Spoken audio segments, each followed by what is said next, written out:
మంగపతి లాంటి క్యారెక్టర్ తర్వాత ఇలాంటి స్ట్రాంగెస్ట్ క్యారెక్టర్ మనకు అండర్ ఒకడు ఉన్నాడు, రేటెడ్ మనకు అండర్ రేటెడ్ యాక్టర్ అని. నిజం, మీరు కోట్లు కోట్లు ఇచ్చే ఏ యాక్టర్ కన్నా, బయట నుంచి తీసుకొచ్చి ఏ యాక్టర్ల కన్నా నేను తక్కువ కాదు, అంతకు మించి చేయగలను నేను అనే నోట్ అయితే తీసుకెళ్ళగలుగుతాను. వెళ్ళింది ఆల్రెడీ అందరికి అది. ఇది నాకు ఇచ్చిన వరాన్ని చెప్తున్నానే తప్ప భగవంతుడు నా అహంకారాన్ని కాదు. అది నా అదృష్టం, నాకు అటువంటి స్కిల్ ఇచ్చాడు భగవంతుడు, అంతే. ఈ సినిమాలో వచ్చేసరికి అంటే లయ గారిని తీసుకోవాలి అంటే మీది హిట్ పేరు అన్న, తీసుకోవాలని ఐడియా డైరెక్టర్దన్నా, అంటే ఈ క్యారెక్టర్కి లయ గారు బాగుంటారు అని చెప్పేసి. నేను చెప్తే అతను బాగానే ఉంటారు సార్ అన్న. ఈ సినిమాల పాత్రల విషయంలో మాత్రం తను సూచించినవి సరిపోతారు, కానీ నాకు కావాల్సిన దాన్ని ఎన్హాన్స్ చేసేవాళ్ళు కావాలి. అది నేనే గట్టిగా డెసిషన్ తీసుకున్నా. ఓకే, అంటే దానివల్ల బడ్జెట్ పెరుగుద్ది. తను ఒక మంచి కథ తీసుకొచ్చాడు, దాన్ని మనం జాగ్రత్తగా ప్రజెంట్ చేయాలి అనే దాంట్లో. అలాగే లయని కూడా ఎందుకు అనుకున్నానంటే, ఇప్పుడు నేను సినిమా చూసిన తర్వాత చెప్పి ఎవరిని పెట్టాలి నేను ఆ పాత్రకి? లేదు, లయ గారే కరెక్ట్ అనిపించింది. అది ఎందుకంటే మా ఇద్దరిది డెఫినెట్గా యూనిక్ పేరు. కొంతమంది ఆర్టిస్టులకి, హీరోలకి కొంతమంది యూనిక్గా ఉంటారు.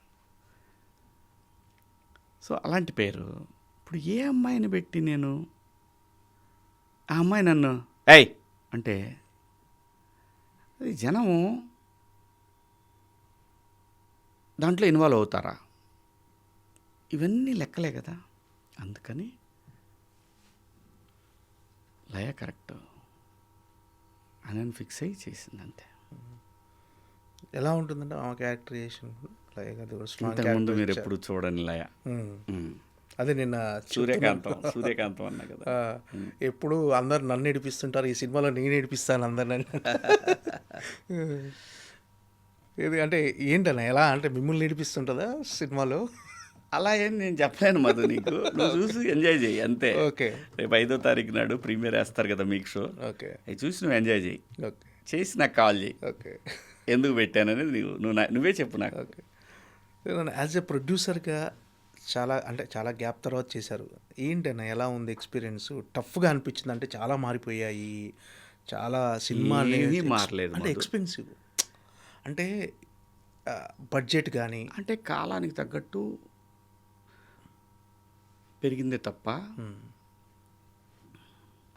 టెక్నికల్గా మనం బాగా స్పెండ్ చేయాలనుకుంటే తప్ప పెద్దగా మార్పు ఏం కనపడలేదు మధు నాకు. ఎలాగైతే ఆర్టిస్టుల రేట్లు పెరిగినాయో, అలాగైతే మిగతా టెక్నీషియన్ రేట్లు పెరిగినాయో, మార్కెట్లో రేట్లు కూడా మనకి డైలీ లైవ్లీహుడ్కి ఎలాగైతే మార్పులు వచ్చినాయో అలాగే వచ్చింది, అంతే. పెద్ద మార్పు ఏం కనపడలా నాకు. ఒకటి మధు, అప్పుడైనా ఇప్పుడైనా ఎప్పుడైనా మనం దగ్గరుండి చూసుకుంటే మన బిడ్డ ఎలా ఉంటుందో, మనం దూరంగా ఉన్నప్పుడు ఎలా ఉంటుందో, ఆ రెండింటికి డిఫరెన్స్ మనకు ఎలా తెలుస్తుందో సినిమా కూడా అంతే Madhu. Okay, as a producer మొత్తం దగ్గర చూసుకునేవారన్నా, లెక్కలు బడ్జెట్ అంతా ప్రతిదీ అన్నీ సాయంత్రం ట్రాన్స్ఫర్లు చేసే వరకు ఈ సినిమాకి అంతా కూడా, ఏ సినిమాకైనా ఇప్పుడు అన్ని సినిమాలకు వైటేలే, బ్లాక్ బయట మాట్లాడుకునే యూట్యూబ్ న్యూస్ మొత్తం ఏం లేదు, కోట్లు ఇవన్నీ ఏం లేవు, అన్ని అబద్ధాలు. కానీ ప్రతిదీ అన్నీ తానే అంటారు కదా, లెక్కలు, అకౌంట్స్ ఏముంది మాతో ఒక ఫోన్లో అన్నీ ఉన్నాయి. అవును, నువ్వు స్పెండ్ చేయాల్సిన టైం మాత్రం అంతే. ఏ రోజుతో ఆ రోజే నాకు డబ్బులు, నాకు షెడ్యూల్ వారీగా నాకు ఇచ్చేవాళ్ళు ఉన్నారు రెడీగా, వచ్చి టంగన పడతాయి బ్యాంకులో అకౌంట్. నేను ఎందుకు ఆలోచించాలి? నాకు ఆ ప్రెషర్ లేదు. సో కాబట్టి నాకు ఇష్టమైంది మనం ఎంత పే నేను చేస్తాం కదా కదా, నాకు ఇష్టం. ఇప్పుడు కొంతమంది కొండలు, పెద్ద పెద్ద కొండలు ఎక్కడం ఇష్టం. ఒరే ఎందుకు రా, వాడెవడో మొన్న ఎక్కాడు, ఏమీ లేకుండా టపా ఎక్కెళ్ళి పైకి, ఒరే నీకేం మాయరాకురా, అంత ఎందుకు ఎక్కావురా, చచ్చిపోతావురా అని అనుకున్నా నేను. కానీ కదా వాడికి అది ప్యాషన్. అలాగే మనకి పెయిన్ ఉన్న సినిమా అంటే ప్యాషన్, ప్లెజర్. అంటే వర్కింగ్ డేస్ పెరగటం, బడ్జెట్ పెరగటం, చిన్న చిన్నవి ఉంటాయి కదా, సహజంగా ఉంటాయి, అదేం పెద్ద మ్యాటర్ కాదు. అదే నేననేది అదే జాగ్రత్త. ఎలా తగ్గించాలి, ఏం చేసుకోవాలి ప్రతిదీ. అబ్బాయి ఒకే పేమెంట్ ఇస్తాను, ఎంతకు చేస్తాను, మీ ఇదిగో ఇంతవరకు ఇవ్వగలను నేను, ప్లీజ్.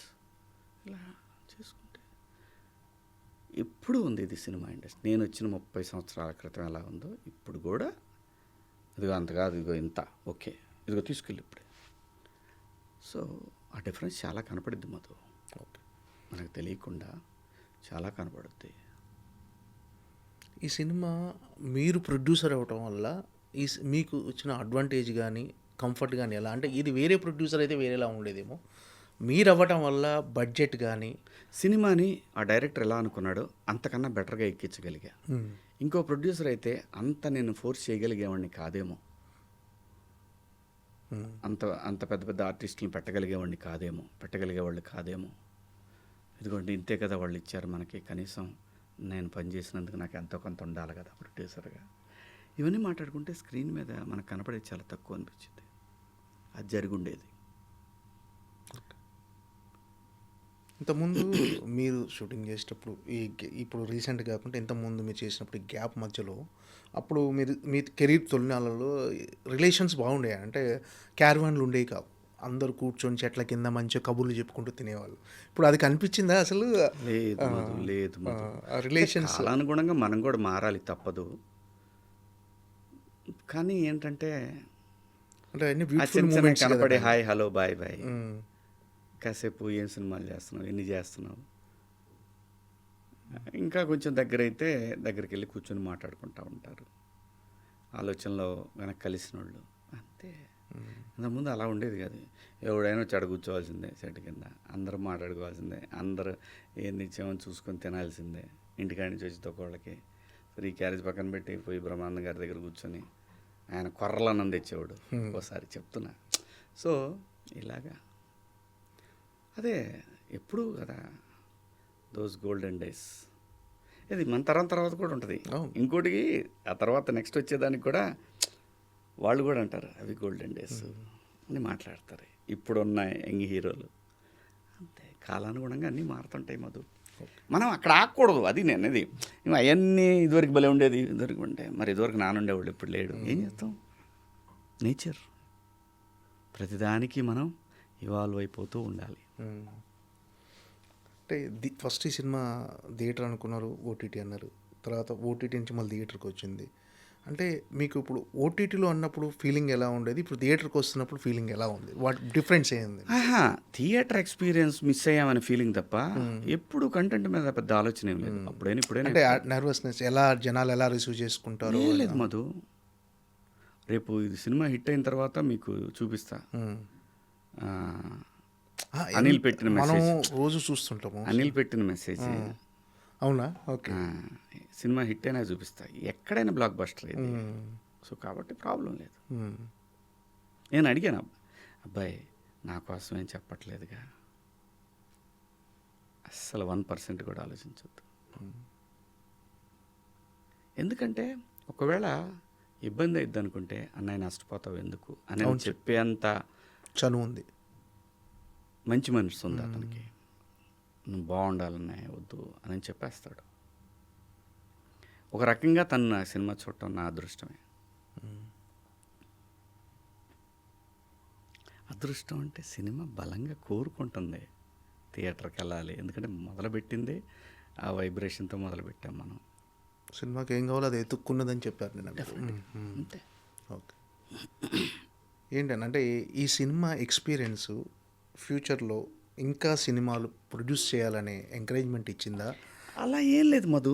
నేను ఎప్పుడు నాది కాకపోయినా నేను మ్యాక్సిమం తొందరగా కంప్లీట్ చేయడానికి ట్రై చేస్తాను. ఎవరి ప్రొడక్షన్ అయినా మనదే అనుకొని పనిచేస్తాను.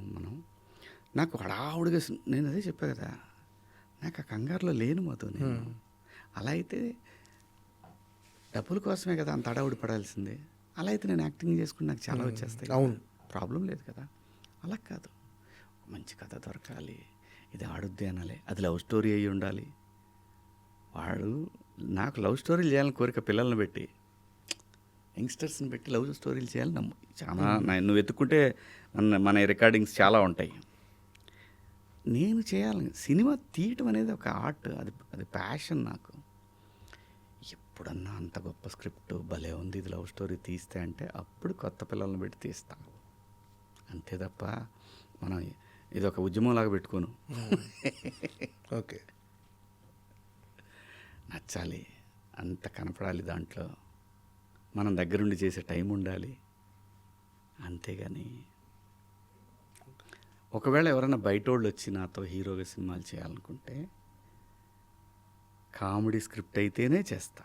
ఓకే. నాకు వేరే వద్దు. లేదు ఇది నేషనల్ ఇంటర్నేషనల్ లెవెల్లో పేరు వస్తుంది అని అది నేను ఫీల్ అయితే అప్పుడు చేస్తా. డబ్బులు రావాలి, అది రావాలి ప్రొడ్యూసర్కి, అప్పుడు చేస్తా. లేదంటే మన స్ట్రెంత్ కామెడీ సినిమా అనేది అయితేనే చేస్తాను. నువ్వు తీసుకొచ్చి నా కూతుర్ని ఎవరో ఇబ్బంది పెట్టారు, లేదంటే నా కూతుర్ని అమానుషంగా చంపేశారు, ఇవి రోజు చేస్తే బాగోవు. ఆడియన్స్కి కావాల్సింది ఎంటర్టైన్మెంట్. ఎప్పుడన్నా ఒక్కసారి అయితే అది మరీ డిమాండ్ చేస్తుంది, అద్భుతంగా ఉంది అని అంటే తప్ప ఫాదరు డాటరు, ఫాదరు సన్ను, ఇవి ఎక్స్ట్రాడినరీగా ఈ క్యారెక్టర్ వల్ల సినిమా నిలబడిద్ది, పేరు గట్టిగా వస్తుంది అనుకుంటే అప్పుడు ఆలోచిస్తా తప్ప ఇది ఖచ్చితంగా కామెడీ అయితేనే చేస్తా. లేకపోతే మన కోసం చాలా క్యారెక్టర్లు రాస్తున్నారు, దాన్ని ఎందుకు వదిలేయాలి అసలు? అద్భుతమైన పాత్రలు రాస్తున్నప్పుడు అవి చేయకుండా హీరోగానే అని ఎప్పుడూ లేము, అప్పుడు లేము, ఇప్పుడు లేము.